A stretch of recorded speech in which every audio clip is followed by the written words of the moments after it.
그렇게 무사히 이곳에 하루하루가 흘러갑니다.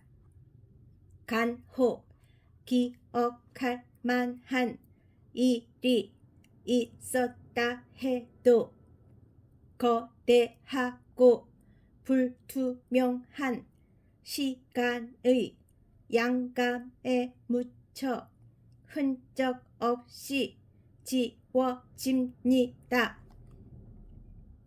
이곳을 처음 떠나 독일로 가던 해에 나는 15살이었습니다. 독일을 떠나 이곳으로 올 때는 31살이었으니 그때 내 인생은 거의 정확히 절반씩 두 언어, 두 문화로 쪼개어져 있었던 셈입니다. 당신의 아버지가 예고했던 40살 이후의 시간을 어디서 보낼 것인지 나는 양자택일 해야 했습니다.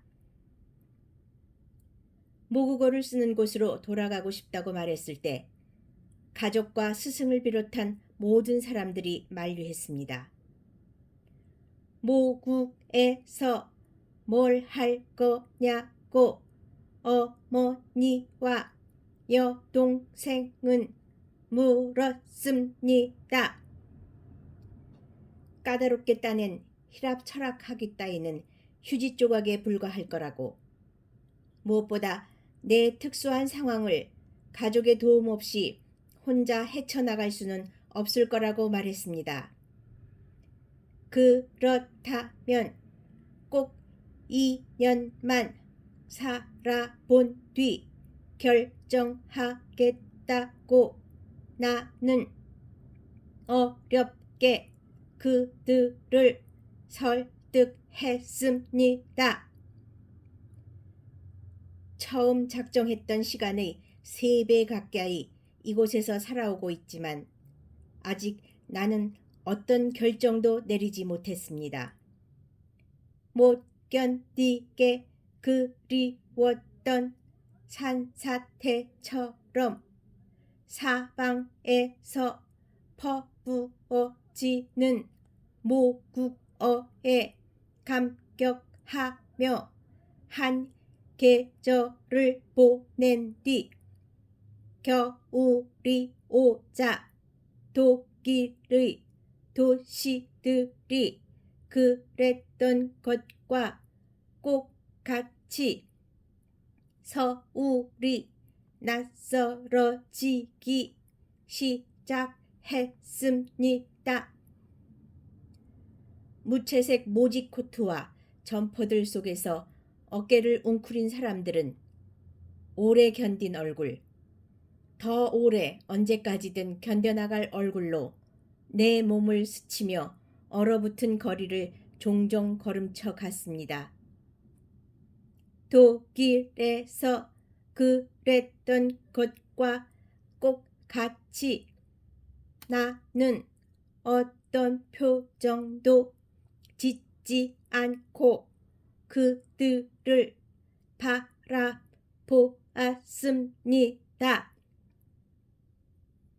그러니까 어떤 감상과 낙관에도 빠지지 않은 채 나는 여기 있는 것입니다. 유난히 수줍어하는 수강생들과 몇몇 스타 강사들을 기용해 용케 수익을 내며 인문학 아카데미를 꾸려가는 까다로운 성격의 원장과 알레르기성 비염 때문에 사계절 휴지를 달고 사는 단발머리 아르바이트생과 소소한 대화를 주고받는 것이 이 생활의 덤덤한 즐거움입니다.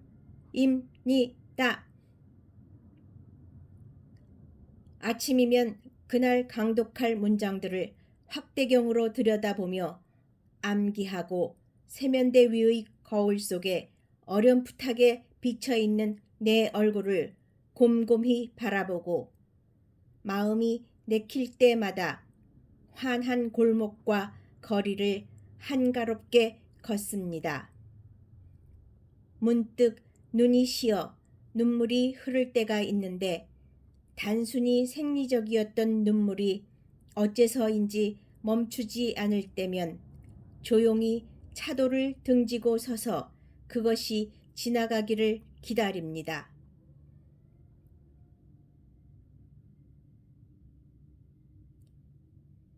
이제 당신은 그을린 얼굴 가득 햇빛을 받으며 유모차를 밀고 돌아옵니까?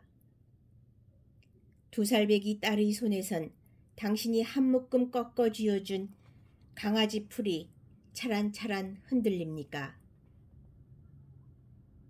강변에서 집으로 바로 돌아가는 대신 당신은 100년 된 그 성당 앞에 멈춰 섭니까?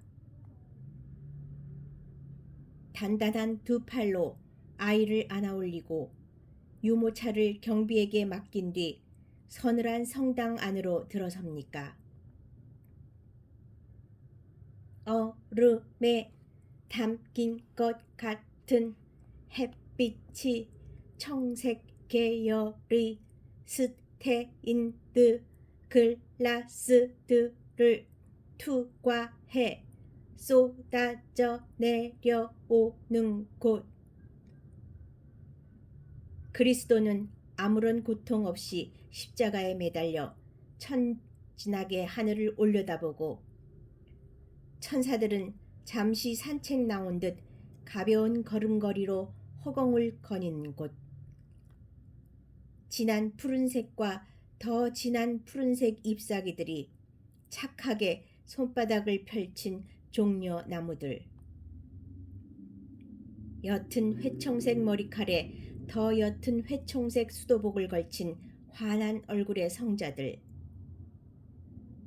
어디로 눈을 돌려도 죄와 고통의 흔적이 없는, 그 때문에 거의 이교적이라고 느껴졌던 성 슈테판 성당. 당신과 나란히 그곳을 걸어 나오던 오래전의 늦여름 저녁. 당신은 수첩을 꺼내 나에게 써 보였지요. 어린 시절부터 깊은 신앙심을 가져왔지만 아무리 애써도 천국과 지옥 같은 극단적인 장소들이 존재하리라고는 믿어지지 않는다고. 대신 새벽까지 어두운 거리를 떠돌아다니는 홀령들은 어쩐지 존재할 것 같다고. 그런 홀령들이 있다면 신도 어디엔가 분명히 존재할 거라고. 논리적이지 않을 뿐더러 전혀 기독교적이지 않은 방식으로 기독교의 신을 믿는다고 주장하는 당신이 재미있어서 나는 소리내어 웃으며 당신의 수첩을 꺼내 받았지요. 그 무렵 어디엔선가 읽은 신의 부재에 대한 논중을 적어 당신에게 내밀었지요. 이 세계에는 악과 고통이 있고 거기 희생되는 무고한 사람들이 있다. 신이 선하지만 그것을 바로잡을 수 없다면 그는 무능한 존재이다. 신이 선하지 않고 다만 전능하며 그것을 바로잡지 않는다면 그는 악한 존재이다. 신이 선하지도 전능하지도 않다면 그를 신이라고 부를 수 없다. 그러므로 선하고 전능한 신이란 성립 불가능한 오류다. 진심으로 화를 낼 때 당신의 눈은 커지지요. 순 많은 눈썹들이 치켜 올라가고 속눈썹과 입술이 떨리고 숨을 몰아쉴 때마다 가슴이 벅차게 오르내리지요. 당신은 나에게서 펜을 돌려받은 뒤 수첩에 휘갈겨 썼지요. 그렇다면 나의 시는 선하고 슬퍼하는 신이야. 그런 바보 같은 논증 따위에 매력을 느낀다면 어느 날 갑자기 너 자신이 성립 불가능한 오류가 되어버리고 말걸.